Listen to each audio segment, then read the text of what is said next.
Today we are working on a 2006 Nissan Maxima, and what I'll be doing is just an oil change and a air filter change. So the first step is to either jack your vehicle up or drive up onto a ramp.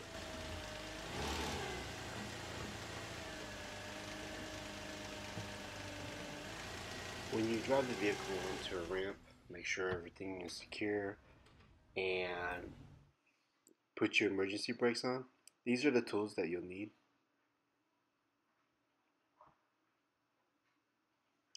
First step, take the oil cap off. Then go underneath the vehicle, and it's going to be a 14mm bolt. So you're going to loosen that up and then turn it by hand. Make sure you have a oil pan ready for the oil to drain out. And there's the oil plug. Next step is to use one of your oil filter pliers and loosen up the oil filter.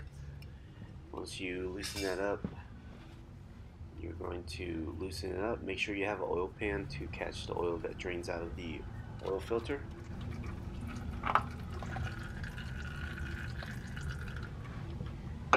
And make sure you check that the O-ring on that oil filter comes off, because you don't want to leave it on there and you put the new oil filter on there and it leaves a gap, and next thing your oil will drain out when you start the vehicle.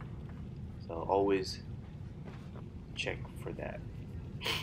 Now, putting the new oil filter on, I always like to lubricate the new oil ring around the new oil filter and screw it onto the motor. That's brake cleaner there. I like to spray some brake cleaner around the area and clean off the area that the leak, the oil leaks coming from and everything, so I can inspect for any new leaks after I'm done, when I put the new fluid in.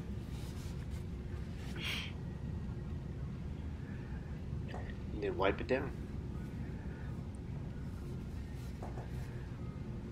And as you're while you're at it with the towel, you kind of tighten up the oil filter even tighter. Spray a little bit more around the area.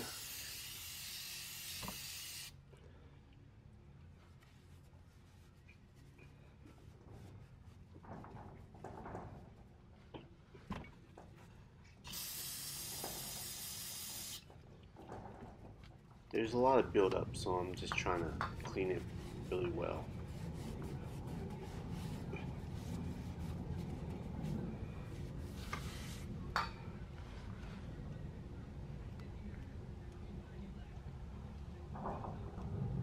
And there you have it, a close-up view.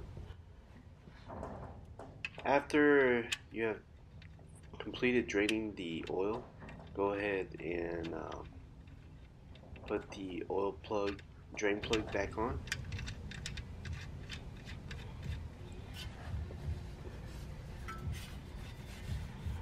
Wipe down the area where the drain plug is, and then tighten it back up. Hand tightening is fine, nice and snug. And then a little bit of brake cleaner to clean that area up, so if there is any new leaks after, you can spot it.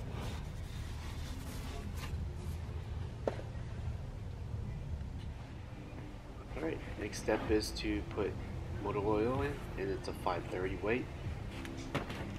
Always look up the specs in your manual or wherever you can search the oil type that goes in your vehicle.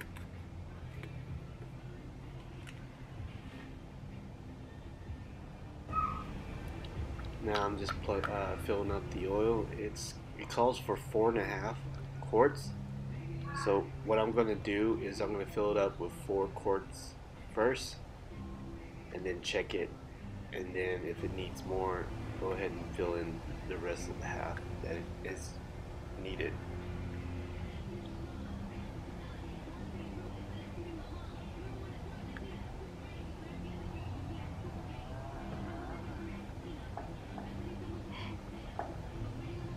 I like to put a towel around the area where if I do make a mess, I can, not go onto the motor and just go onto the towel.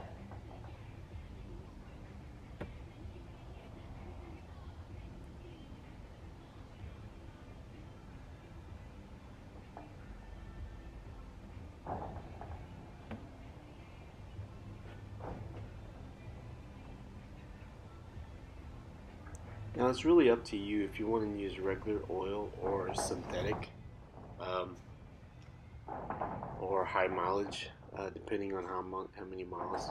On this vehicle, it has a little bit of high mileage, but it's not really needed.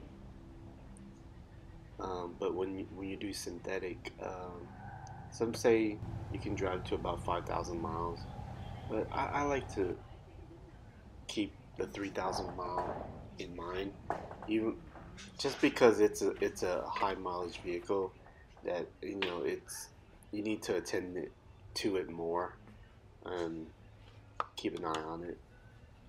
If it was a newer under 100,000 miles, then yeah, I would use the 5,000 mile change thing. But a lot of motors nowadays, um, they're not like the older type. So here I am, checking the level, see where it's at, and actually it looks good. Just 4 quarts. Um, I might set it down later, run it a little bit, and then check again. But